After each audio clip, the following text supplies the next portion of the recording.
Donc bonjour à tous, je m'appelle Loïc, je suis l'entraîneur de l'équipe Fagnon de Saint-Joseph de Porterie depuis le début de cette présente saison. Pour commencer, mon parcours de joueur et d'entraîneur est très simple puisque je n'ai connu qu'un club, le club de Saint-Félix, qui est un quartier de Nantes, voilà, où j'ai fait toutes mes armes entre guillemets et toute mon historique d'entraîneur passe par ce club. C'est-à-dire que j'ai été employé et salarié de cette association au début des années 2000, au début des emplois jeunes exactement. Donc avec l'idée de me former en tant qu'entraîneur et en tant qu'éducateur sportif de manière beaucoup plus générale. Donc j'ai enchaîné plusieurs diplômes, les certificats qu'à l'époque on appelait les initiateurs, qui maintenant se sont transformés en CFF. Donc les initiateurs 1, 2, 3, l'animateur senior pour aller jusqu'au brevet d'état d'éducateur sportif option football, voilà, que j'ai obtenu en 2006. Et je me suis orienté après sur un brevet d'état d'éducateur sportif multisport. C'est-à-dire que je peux aussi encadrer tout un tas de sports, que ce soit des sports collectifs, des sports de raquettes, des sports individuels. Donc moi j'ai fait toute ma carrière dans ce club-là et j'ai été salarié 14 ans. Donc j'avais la responsabilité technique et pédagogique, toutes les catégories, c'est-à-dire des U6, U7, U8, U9, jusqu'au senior, puisqu'au bout de quelques années, on m'a confié aussi les rênes de l'équipe Fagnon, qui à l'époque jouait en première division. J'ai eu 10 ans la responsabilité de ce groupe senior, et parallèlement, j'avais tout le football d'animation et le football de préformation à 11. Et j'avais ce travail sportif et tout un travail administratif. Moi, j'ai quitté ce poste volontairement il y a 3 ans pour m'orienter vers l'animation socioculturelle et socio-éducative, puisque mes genoux ne suivaient pas la cadence pour être sur les terrains 15 heures par semaine. Malheureusement, il peut changer de voie, et j'ai abandonné l'encadrement des équipes pendant une année complète, ce qui m'a permis de recharger les batteries et de me rendre compte que finalement, ça me manquait. Donc je travaillais sur le territoire de Châteaubriand, et j'ai été contacté par plusieurs équipes pour reprendre contact avec le terrain et avec un groupe de joueurs. Donc j'ai entraîné pendant 2 ans l'équipe de Moidon-la-Rivière, qui est à quelques kilomètres de Châteaubriand. Donc avec une découverte complètement nouvelle du football rural que je ne connaissais pas. Donc une excellente aventure humaine et footballistique, puisque c'est un autre football, forcément, en campagne. Mais une excellente expérience. J'ai été obligé de me rapprocher de Nantes, donc c'est positionner le club de Saint-Joseph de Porterie, que moi je connaissais très bien. Donc j'ai répondu à leur annonce, et on s'est rencontrés, et on a décidé de faire un bout de chemin ensemble pour l'encadrement de ce groupe senior. Je vais parler d'impression générale. Donc c'est un club qui pour moi est en reconstruction, puisque le bureau est totalement nouveau, tout du moins a été renouvelé en grande partie, avec des gens nouveaux, des têtes nouvelles, des nouvelles responsabilités pour certaines personnes. Donc on a vraiment l'impression, quand on arrive de l'extérieur et qu'on ne connaît pas l'intérieur du club, qu'il y a une volonté de repartir sur un projet assez nouveau, assez sain, en misant sur l'encadrement des jeunes, ce qui est très important.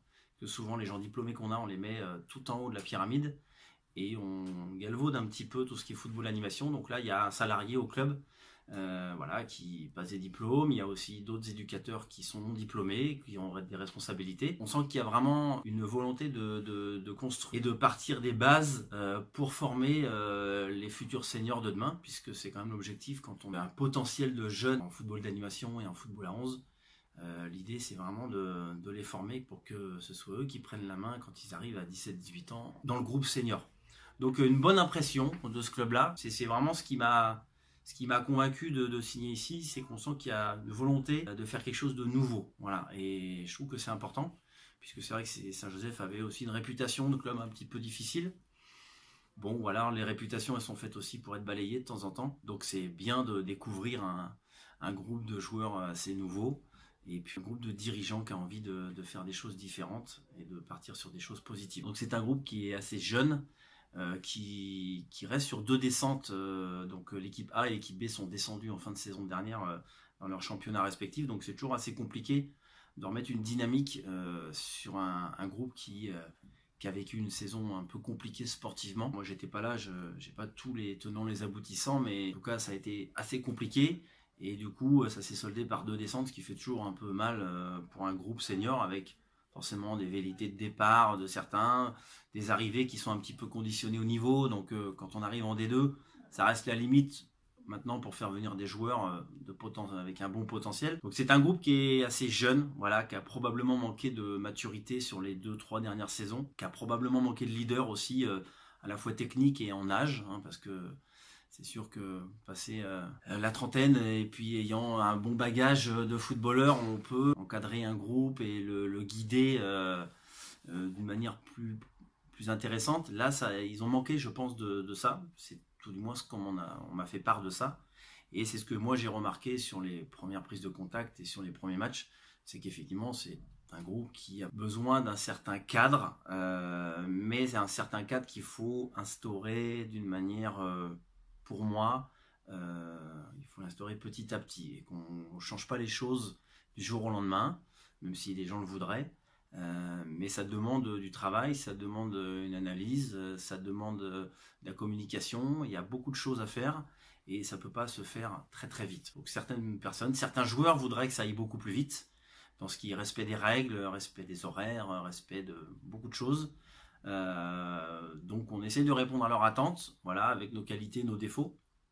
Je dis nous parce que je suis venu avec un de mes adjoints, Boilem, qui me suit depuis quelques années dans différentes aventures. Il y a des choses qui se mettent en place, on aimerait mettre en place plus vite, mais par manque peut-être d'implication de certains ou de compréhension, qui sont peut-être un peu compliquées, mais on ne perd pas espoir. Ça se fait par petites touches. Je pense, nous, qu'on ne peut pas changer les choses très très vite et de manière brutale, en tout cas. Parce qu'il y a des comportements qui sont intégrés, qui sont ancré, on va dire. Il y a des choses à faire doucement. On a écrit un projet sportif qui se décline en 5 blocs. Alors c'est des blocs très techniques, hein, puisqu'on parle d'un bloc sur la récupération du ballon, après sur la conservation du ballon, sur la progression vers le but, sur la finition, et on a un bloc aussi sur tout l'aspect comportemental. Et donc chaque bloc, je ne vais pas tout détailler, bien évidemment, parce que c'est ma vision du football, mais dans chaque bloc, on a des items à travailler, et des items que nous, on estime être nécessaires pour pouvoir prétendre accéder à l'échelon supérieur et exister à l'échelon supérieur. Puisque l'idée, c'est pas tant de monter, c'est d'y rester et c'est de progresser. Et beaucoup de dirigeants, pas qu'ici d'ailleurs, mais dans tous les clubs, voudraient monter très vite, mais ne se préoccupent pas de ce qu'il faut faire pour se maintenir et pour prétendre à aller encore plus haut. Donc on a beaucoup de choses qu'on a mis en place, qu'on essaye de mettre en place. Voilà, parce qu'on a un groupe, comme je disais tout à l'heure, qui est très jeune, mais qui a énormément de potentiel technique, mais qui n'a peut-être pas encore acquis toutes les bases qu'on appelle tactique et le langage footballistique technique. Donc pour qu'on se mette d'accord sur certaines choses, il faut qu'on répète les choses, il faut qu'on soit pédagogue, qu'on se fasse entendre et pas que écouter. Il y a une différence entre entendre les choses et les écouter, une notion de compréhension là-dedans. Donc ça prend du temps. Donc les méthodes d'entraînement sont, nous, basées sur le jeu en mouvement et sur la capacité à maîtriser le ballon collectivement. L'idée globale, c'est quand on a récupéré le ballon, de pouvoir l'utiliser collectivement, puisque la technique individuelle doit être au service du collectif. Donc nous, ce qui nous intéresse, c'est qu'on puisse utiliser ce ballon pour le maîtriser, le conserver, et puis éventuellement trouver des solutions pour aller vers le but adverse, tout en défendant le nôtre quand on a perdu le ballon. Des méthodes d'entraînement et d'exercice sont beaucoup basées sur le mouvement, sur la rapidité de transmission de balle. On insiste beaucoup sur la qualité du contrôle, voire même sur le jeu sans contrôle, parce que c'est comme ça qu'on met une équipe en difficulté en allant très très vite. Alors ça, c'est notre conception, hein, c'est pas la conception de tous les entraîneurs. Mais là, on a les joueurs qui sont capables de le faire et on insiste beaucoup là-dessus. Voilà. Après, tout ce qui est prise de risque offensive, on laisse beaucoup de liberté aux joueurs. Et pour l'aspect défensif, on essaye de leur faire comprendre que quand on a récupéré le ballon, il faut aller le mettre très vite à l'abri, principalement sur les côtés du terrain, pour pouvoir après, via le mouvement des autres partenaires, déclencher des offensives organisées. Maintenant, on a beaucoup accès aux feuilles de match des adversaires. Moi, j'ai mon adjoint qui va de temps en temps voir les adversaires aussi sur une mi-temps, éventuellement aller filmer pour qu'on puisse en ressortir quelques éléments clés. Il y a des équipes qu'on connaît, des entraîneurs qu'on connaît, donc on sait un petit peu sur quoi ils se basent, comment ils jouent, les joueurs clés, leur schéma de jeu globalement. Du mieux possible, on essaye d'avoir des infos à ce sujet via les autres éducateurs, pas forcément en championnat, mais qu'ils ont rencontrés en coupe ou en match amicaux. Après, on prépare un match, c'est toujours très compliqué, c'est pas comme les pros où c'est télévisé, où on a beaucoup d'informations, mais on se base principalement sur nos qualités et sur ce qu'on sait faire quand même, avant de savoir contre qui on va jouer. Même si de temps en temps, on essaye de préparer aussi des matchs. On joue beaucoup sur synthétique, nous. Donc, quand on va jouer sur terrain à l'extérieur, sur herbe ou sur stabilisé, on peut être mis en difficulté. Donc, des fois, on essaye de faire un match amical à l'extérieur sur gazon pour préparer un match. On est à mi-saison, globalement, à peu près à 1 ou 2 matchs près. L'analyse, on est toujours en course pour la montée, qui reste l'objectif majeur, au moins pour l'équipe première. L'équipe B a eu beaucoup de points de suspension, de points de retrait en championnat à cause d'une lourde suspension qu'on a eue d'un joueur. Donc son maintien est encore possible, mais il ne va pas falloir perdre de points en route. Donc j'oublie pas l'équipe réserve qui est quand même le vivier avec les jeunes et qui est toujours quand même intéressante. Toujours intéressant quand l'équipe réserve vit bien, puisque ça met une émulation en dessous et ça crée un petit peu de concurrence pour l'équipe A. Et l'équipe A est toujours dans les 4-5 premiers, à 2 points du premier. Donc il y a un groupe très serré de 4-5 équipes qui peuvent prétendre à la montée, avec beaucoup d'équipes réserves comme Saint-Sébastien, comme Sautron, donc comme les Sorinières, donc ont des arguments puisque leur équipe première joue en ligue, donc avec un fort potentiel de joueurs. Donc on essaye de survivre au milieu de ce groupe de 4-5. On a 3 défaites, donc c'est pratiquement 3 jokers, puisque c'est 3 défaites qui auraient largement pu être évitées pour diverses raisons. Mais on va dire qu'on a presque plus de jokers, même si on voit que même l'équipe première du championnat a déjà perdu des matchs. Là on est plutôt, moi je trouve, bien. Faut pas qu'on ait de blessés. Là on va entamer le sprint final. On a eu un bon début de saison avec un beau parcours en Coupe de France, voilà, parce qu'on est allé au 4e tour, qui est synonyme de maillot fourni par la fédération. Donc on a reçu une belle équipe ici, en l'occurrence la Chapelle-sur-Erdre, et on aurait pu créer un exploit, mais en toute logique on a été éliminé. Ça nous a un petit peu plombé après dans la dynamique. Donc on a eu un mois de, on va dire, novembre un petit peu plus compliqué.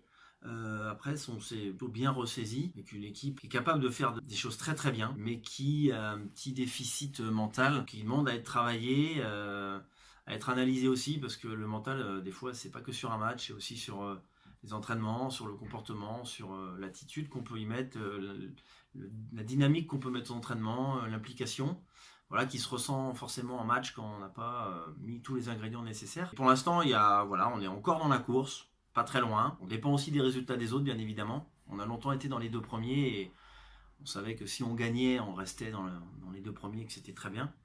Là, maintenant, il faut qu'on compte aussi sur un faux pas de ceux qui sont devant, mais ce qui arrivera automatiquement, puisqu'il y a des confrontations directes, et voire même avec nous. Donc voilà, on sait quand même qu'on a un coup à jouer. Maintenant, il ne faut pas s'endormir, il faut être régulier, il faut être présent aux entraînements, ce qui peut être pour certains difficile de participer. Puis là, on est dans une période, on arrive en fin d'hiver, mais une période hivernale qui est toujours difficile, mais pour tous les clubs.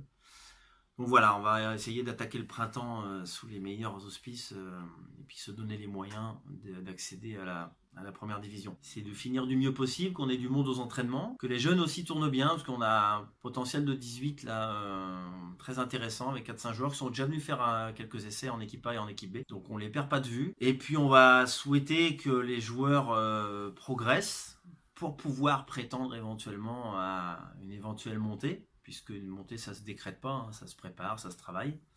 Donc on va essayer de faire au mieux et de transmettre ce que nous, on essaye de leur faire comprendre et de leur apprendre pour qu'ils puissent en retirer des choses positives. Alors s'il y a montée, tant mieux. S'il n'y a pas de montée, c'est qu'on ne l'aura pas mérité. Mais pour autant, ce ne serait pas pour moi une catastrophe, puisque, au dire de certains dirigeants aussi, on est dans une année de reconstruction.